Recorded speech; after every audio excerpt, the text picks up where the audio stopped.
여러분 대박입니다. 드디어 글로벌 금융의 거대한 판을 뒤흔들 두 거인의 전쟁이 시작되었습니다. 한쪽은 우리가 매일 쓰는 신용카드의 제왕, 마스터카드고요. 다른 한쪽은 디지털 자산의 미래, 바로 리플의 XRP입니다. 이 둘이 지금 미래 결제 시장의 패권을 두고 그야말로 정면으로 충돌하고 있는데요. 이것은 단순히 기술 경쟁이 아닙니다. 우리 투자자들에게는 일생일대의 기회가 열리고 있다는 신호죠. 오늘 영상에서는 이 거대한 전쟁의 본질이 무엇인지, 그리고 우리는 어디에 모든 것을 집중해야 하는지 그 누구보다 깊이 있게 파헤쳐 드리겠습니다. 우리가 지금 목격하고 있는 것은 단순한 기술의 발전이 아닙니다. 이것은 수십 년간 이어져 온 낡은 금융 시스템이 무너지고 새로운 디지털 질서가 탄생하는 거대한 변혁의 시작점이라고 봐야 합니다. 바로 글로벌 결제 시장의 패권 전쟁이죠. 이 전쟁의 중심에는 전통 금융의 상징인 마스터카드와 암호화폐 혁명의 선두주자인 리플이 서 있습니다. 마스터카드는 스테이블 코인이라는 강력한 무기를 들고 나왔고, 리플은 XRP라는 독보적인 브릿지 자산으로 맞서고 있죠. 이 싸움의 결과에 따라 앞으로 수십 년간의 돈의 흐름이 결정될 겁니다. 그리고 이런 거대한 변혁기야말로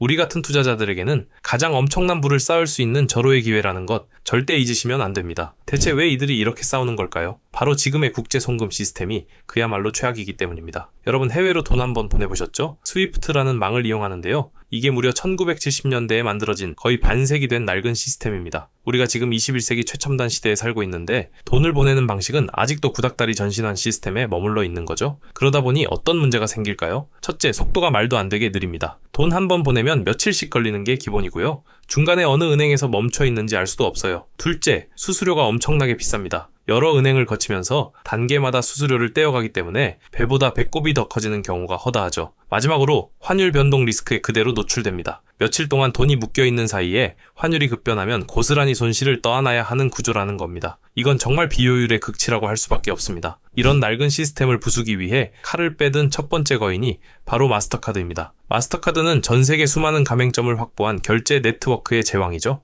이들이 선택한 무기는 바로 스테이블 코인, 그 중에서도 달러와 가치가 1대1로 연동되는 USDC입니다. 마스터카드는 스테이블 코인 발행사 서클과 손잡고 이미 동유럽, 중동, 아프리카 같은 지역에서 USDC를 이용한 정산 시스템을 도입하기 시작했는데요. 이게 어떤 의미냐면 이제 해당 지역의 상점들은 물건을 팔고 그 대금을 며칠씩 기다려서 변동성 큰 현지 통화로 받는 게 아니라 즉시 달러 가치를 지닌 디지털 자산 USDC로 받을 수 있게 되었다는 겁니다. 이것은 사실상 전 세계 상거래망에 디지털 달러를 직접 주입하는 것과 같은 엄청난 효과를 가져오는, 그야말로 글로벌 금융의 디지털 달러화가 가속되는 엄청난 사건이라고 볼 수 있습니다. 마스터카드가 내세운 스테이블 코인 모델의 강점은 정말 막강합니다. 가장 큰 장점은 바로 가치 안정성이죠. USDC는 그 이름처럼 항상 1달러의 가치를 유지하도록 설계되어 있습니다. 그렇기 때문에 기존 국제 송금의 가장 큰 문제였던 환율 리스크가 완벽하게 사라지는 거죠. 기업 입장에서는 며칠 뒤에 받을 돈의 가치가 떨어질 걱정을 할 필요가 전혀 없게 되는 겁니다. 그리고 블록체인 위에서 거래가 이루어지기 때문에 정산 속도 역시 거의 실시간으로 이루어집니다. 며칠씩 걸리던 과정이 단 몇 분, 몇 초 만에 끝나는 혁신이 일어나는 거죠. 무엇보다도 마스터카드라는 기존 금융 시스템의 거인이 주도하기 때문에 전 세계 수많은 은행, 기업들과의 호환성 면에서도 압도적으로 유리한 고지를 점하고 있습니다. 하지만 이 완벽해 보이는 마스터카드의 계획에 정면으로 도전장을 내민 존재가 있습니다. 바로 리플과 XRP입니다. 리플은 처음부터 이 낡은 스위프트망을 대체하겠다는 원대한 비전을 가지고 출발했죠. 리플이 내세우는 핵심 무기는 XRP라는 디지털 자산을 브릿지 자산, 즉 다리 역할로 사용하는 ODL 서비스입니다. 이건 일반 소비자가 직접 사용하는 방식이 아니라 은행이나 핀테크 기업 같은 기관들이 내부적으로 사용하는 B2B2C 모델인데요. 예를 들어 한국의 A은행이 미국의 B은행으로 돈을 보낼 때 원화를 XRP로 순식간에 바꿔서 전송하고, 미국에서는 그 XRP를 다시 달러로 즉시 환전해서 최종 수취인에게 전달하는 방식입니다. 이 모든 과정이 단 몇 초 만에 끝나기 때문에 사실상 실시간 유동성을 공급하는 현대적인 스위프트망이라고 볼 수 있는 거죠. 리플의 ODL 솔루션이 강력한 이유는 바로 그 기반 기술인 XRP 레저의 경이로운 성능 덕분입니다. XRP 레저는 비트코인이나 이더리움과는 비교도 안 될 정도로 빠른 속도를 자랑하는데요. 초당 수천 건의 거래를 처리할 수 있고 단삼 최소 5초면 모든 거래와 송금이 완료됩니다. 스위프트가 며칠씩 걸리는 것에 비하면 이건 거의 빛의 속도라고 할 수 있죠. 속도만 빠른 게 아닙니다. 비용 역시 기존 스위프트망 대비 최대 70%까지 절감할 수 있어서 기업들에게는 엄청난 재무적 이점을 제공합니다. 이미 리플의 ODL 네트워크는 아시아, 유럽, 아프리카, 남미 등 전 세계 90여 개 시장으로 확장되었고요. 2024년 기준으로 이미 총처리액이 150억 달러를 돌파했고 월간 25억 달러, 우리 돈으로 3조 원이 넘는 규모의 국제 결제를 처리하고 있을 정도로 빠르게 성장하고 있습니다. 이건 그냥 이론이 아니라 이미 현실에서 증명된 기술이라는 거죠. 자, 그럼 이 두 가지 방식이 어떻게 다른지 한번 정면으로 비교해 보겠습니다. 마스터카드가 사용하는 USDC 같은 스테이블 코인은 그 자체가 디지털 법정 화폐의 역할을 합니다. 달러를 토큰화한 것이기 때문에 가치 변동이 없죠. 그래서 일반 소비자들이나 기업들이 일상적인 거래에서 사용하기에 매우 편리합니다.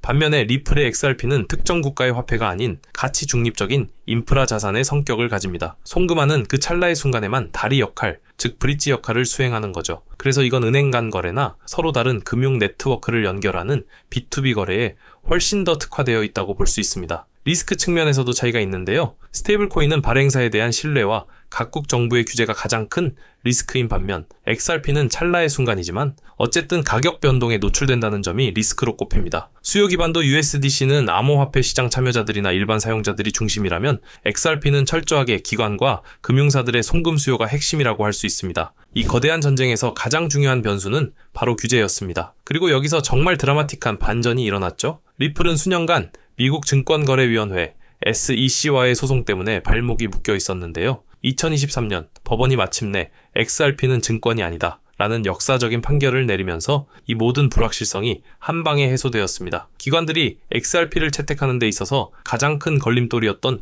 법적 족쇄가 완전히 풀려버린 겁니다. 이제 리플은 날개를 단 격이 되었죠. 반면에 스테이블 코인은 상황이 다릅니다. 각국 정부는 달러 기반의 스테이블 코인이 자국의 통화 주권을 침해할 것을 우려해서 점점 더 엄격한 규제의 칼날을 들이대고 있습니다. 발행사에 대한 자산 증명 요구부터 시작해서 운영 전반에 대한 강력한 통제를 예고하고 있죠. 규제의 바람이 이제는 XRP에게 순풍으로 스테이블 코인에게는 역풍으로 불기 시작했다는 겁니다. 그럼 앞으로 미래는 어떻게 펼쳐질까요? 첫 번째 시나리오는 바로 스테이블 코인 제국의 탄생입니다. 마스터카드 같은 거대 기업들과 각국 규제 당국이 손을 잡고 스테이블 코인을 전폭적으로 지원하는 그림이죠. 그렇게 되면 USDC 같은 특정 스테이블 코인이 국제 결제의 새로운 표준으로 자리 잡게 될 겁니다. 마치 지금의 달러처럼 말이죠. 이 시나리오에서는 모든 거래가 디지털 달러로 이루어지기 때문에 굳이 중간에서 환전을 도와주는 XRP 같은 브릿지 자산의 역할이 지금보다는 축소될 가능성도 존재합니다. 하지만 두 번째 시나리오도 매우 강력합니다. 바로 중립자산 XRP의 시대가 열리는 건데요. 이건 각국 정부가 자국의 통화 주권을 지키기 위해 미국 달러 기반의 스테이블 코인이 자국 금융 시스템을 장악하는 것을 결코 용납하지 않을 것이라는 전제에서 출발합니다. 미국은 디지털 달러를, 유럽은 디지털 유로를, 중국은 디지털 위안화를 고집하면서 단일 스테이블 코인 표준을 만드는 데 실패하는 거죠. 이런 상황이 되면 어떻게 될까요? 특정 국가의 법적 관할에서 자유로운 탈중앙화된 중립자산이 그 가치를 폭발적으로 인정받게 될 겁니다. 그리고 그 역할에 가장 완벽하게 부합하는 자산이 바로 XRP라는 거죠. 리플의 CEO 브래드 갈링하우스는 이런 세상에 오면 XRP가 향후 5년 안에 전체 스위프트 거래량의 무려 14%를 차지할 수 있다고 자신하기도 했습니다. 사실 가장 현실적이고 가능성이 높은 시나리오는 세 번째, 바로 공존과 분업의 시대입니다. 스테이블코인과 XRP가 서로의 영역을 대체하는 제로섬 게임을 하는 게 아니라 각자의 강점을 살려서 상호 보완적으로 발전하는 그림이죠. 예를 들면 일반 소비자들이나 기업들의 일상적인 소매 결제는 사용하기 편리한 스테이블 코인이 담당하고요. 국가 간의 거액 자금 이동이나 서로 다른 금융 네트워크를 연결하는 복잡한 역할은 중립적이고 효율적인 인프라 자산인 XRP가 담당하는 겁니다. 마치 도로 위를 달리는 자동차 스테이블 코인과 그 도로 자체 XRP처럼 글로벌 결제 시장이라는 거대한 생태계를 함께 만들어가는 완벽한 이중주가 펼쳐질 가능성이 매우 높다는 분석이 지배적입니다. 자, 그렇다면 가장 중요한 질문이 남았습니다. 투자자인 우리는 지금 무엇을 해야 할까요? 명확한 사실은 글로벌 결제 시장의 디지털화는 이미 시작되었고 절대로 거스를 수 없는 거대한 흐름이라는 겁니다. 그리고 이 혁명의 가장 최전선에 마스터카드와 리플이 서 있습니다. 특히 리플의 XRP는 수년간 짓눌러왔던 SEC와의 소송이라는 가장 큰 족쇄를 풀어냈습니다. 이제 그 엄청난 잠재력이 폭발하기 직전의 상황이라고 볼 수 있는 거죠. 앞으로 스테이블 코인과 XRP가 경쟁하고 또 때로는 협력하면서 만들어낼 새로운 금융 질서 속에서 우리에겐 정말 상상도 못할 부의 기회가 숨어 있습니다. 이 거대한 변화의 초입에 서 있는 지금이야말로 이 시장에 우리의 모든 것을 집중하고 분석하고 투자해야 할 바로 그때라는 겁니다. 오늘 준비한 소식은 여기까지입니다. 오늘 영상 유익하셨다면 구독과 좋아요 한 번씩 부탁드리고요. 저는 다음에 더 좋은 정보와 소식으로 찾아뵙겠습니다. 여러분의 성공적인 투자를 기원합니다. 감사합니다.